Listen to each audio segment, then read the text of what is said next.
بسم اللہ الرحمن الرحیم۔ السلام علیکم۔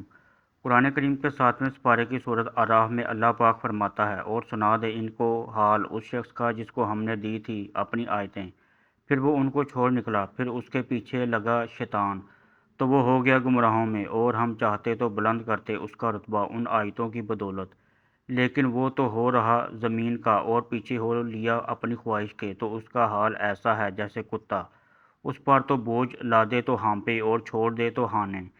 یہ مثال ہے ان لوگوں کی جنہوں نے جھٹلایا ہماری آیتوں کو، سو بیان کر یہ حوال تاکہ وہ دھیان کریں۔ اس آیت میں اللہ پاک نے نبی آخر الزمان محمد صلی اللہ علیہ وآلہ وسلم کو حکم دیا کہ آپ یہود کو اس شخص کا قصہ سنائیں جسے ہم نے اپنی نشانیاں دیں، لیکن پھر بھی وہ شیطان کے پیچھے لگ کر گمراہ ہو گیا۔ اس آیت کی تفسیر میں نامور مفسرین جن میں علامہ ابن جریر، علامہ ابن کثیر، امام شوکانی نے تفسیر فتح القدیر اور تفسیر مدارک التنزیل میں ابو البرکات عبداللہ انصفی نے حضرت عبداللہ بن عباس سے ایک معتبر روایت پیش کی ہے، جس کے مطابق ایک بہت بڑا عالم ملک شام میں بیت المقدس کے قریب کنعان میں رہا کرتا تھا۔ وہ اسرائیلی عالم اس قدر پرہیزگار تھا کہ اسے اللہ کی کتابوں اور آیتوں کا بہت علم حاصل تھا۔ اس پر اللہ پاک کا خاص کرم تھا۔ یہ اسم اعظم جانتا تھا اور کنعان بھر میں مشہور تھا کہ اس کی دعا کبھی ڈائیگا نہیں گئی، یعنی جو بھی دعا وہ اللہ پاک سے مانگتا وہ ضرور پوری ہوتی تھی۔ اللہ پاک کے اسی فضل و کرم اور علم کی بدولت اس کا ایک خاص مقام تھا۔ اس کا نام بلعم بن باعورہ تھا اور قوم عمالقہ سے اس کا تعلق تھا، جسے قرآن میں جبارین کہا گیا ہے۔ فرعون کے غرق ہونے کے بعد اللہ پاک نے حضرت موسیٰ علیہ السلام کو حکم دیا کہ اپنی قوم کو لے کر قوم عمالقہ سے جہاد کریں۔ قوم عمالقہ کو جب لشکر کی روانگی کا علم ہوا تو وہ بلعم بن باعورہ کے پاس بھاگے کہ حضرت موسیٰ علیہ السلام اور ان کی قوم پر بد دعا کریں، چونکہ بلعم بن باعورہ ایک عالم تھا اور اللہ پاک کی نشانیاں اور آیات کو جانتا تھا، اس لیے کہنے لگا وہ تو اللہ کے نبی ہیں اور فرشتے ان کے ساتھ ہیں، میں ان کے خلاف بد دعا نہیں کر سکتا۔ مگر جب قوم نے بہت اصرار کیا تو بلعم بن باعورہ کہنے لگا ٹھیک ہے، میں استخارہ کر کے اپنے رب کی مرضی جان لوں۔ استخارے کے بعد اس نے اپنی قوم کو طلب کیا اور انہیں بتایا کہ مجھے بد دعا کرنے سے منع کر دیا گیا ہے۔ اس وقت جبارین نے ایک بہت بڑا تحفہ بلعم کو پیش کیا، لیکن اس نے قبول نہ کیا۔ اس کے بعد جبارین کا اصرار بہت زیادہ بڑھ گیا۔ بعض روایات میں ہے کہ قوم نے اس کی بیوی کو بہت زیادہ مال و دولت اور لڑکے کی پیشکش کی، جس پر اس نے اپنے شوہر بلعم بن باعورہ کو اس بات پر تیار کر لیا کہ وہ حضرت موسیٰ علیہ السلام اور ان کی قوم پر بد دعا کرے گا۔ بلعم بن باعورہ نے حضرت موسیٰ علیہ السلام اور بنی اسرائیل کے لیے بد دعا کرنی شروع کر دی۔ اس وقت قدرت الہیہ کا عجیب کرشمہ ظاہر ہوا۔ وہ کلمات بد دعا جو موسیٰ علیہ السلام کی قوم کے لیے کہنا چاہتا تھا، اس کی زبان سے وہ الفاظ بد دعا قوم جبارین کے لیے نکلے۔ جبارین چلا اٹھے کہ تم تو ہمارے لیے بد دعا کر رہے ہو۔ بلعم نے جواب دیا یہ میرے اختیار میں نہیں ہے، میری زبان اس کے خلاف پر قادر نہیں۔ نتیجہ یہ ہوا کہ اس قوم پر تباہی آئی ہے اور بلعم کو یہ سزا ملی کہ اس کی زبان لٹک کر سینے پر آ گئی۔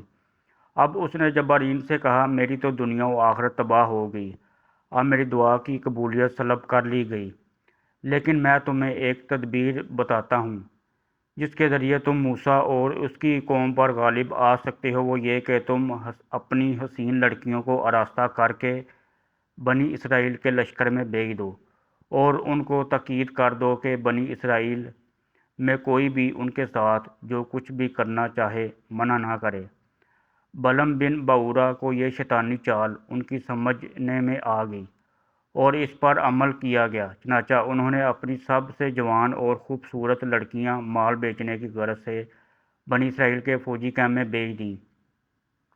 وہ لڑکیاں تعداد میں 45 کے قریب تھیں۔ سبھی نے آ کر اپنی اداؤں میں بنی اسرائیل کی قوم کو پھانسنے کی کوشش کی پر ناکام رہیں۔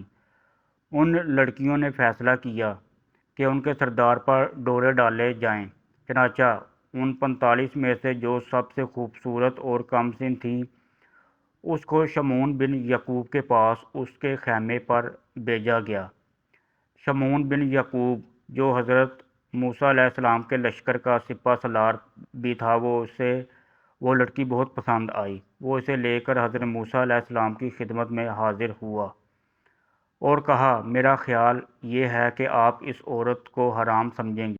موسیٰ علیہ السلام نے فرمایا، یہ مجھ پر بھی حرام ہے اور تجھ پر بھی۔ اس نے یہ بات سنتے ہی قسم کھا کر کہا، میں آپ کی اطاعت نہیں کروں گا، اور اپنے خیمے میں لے جا کر فعل بدکار مرتکب ہو گیا، جس کا نتیجہ یہ ہوا اللہ تعالیٰ نے بنی اسرائیل میں طاعون بھیج دیا، جس کے نتیجے میں 70,000 آدمی ہلاک ہو گئے۔ فاض بن ایزار بن ہارون اس وقت لشکرگاہ سے کہیں باہر گئے ہوئے تھے۔ جب آئے تو تمام حقیقت سنی تو بے تاب ہو کر غصے کے ساتھ اس بد کردار کے خیمے میں پہنچے اور اپنے نیزے میں ان دونوں کو پرو لیا اور اپنے ہاتھ میں نیزہ لیے ہوئے انہیں اوپر اٹھائے ہوئے باہر نکلے۔ کوہنی کوکھ پر لگائے ہوئے کہنے لگے، یا اللہ، ہمیں معاف فرما، ہم پر سے یہ وبا دور فرما، دیکھ لے ہم تیرے نافرمانوں کے ساتھ یہ کرتے ہیں۔ ان کی دعا قبول ہوئی اور اللہ پاک نے طاعون کی وبا ختم کر دی، لیکن یہ وبا بہت سی قیمتی انسانی جانیں اور مویشیوں کو ختم کر چکی تھی۔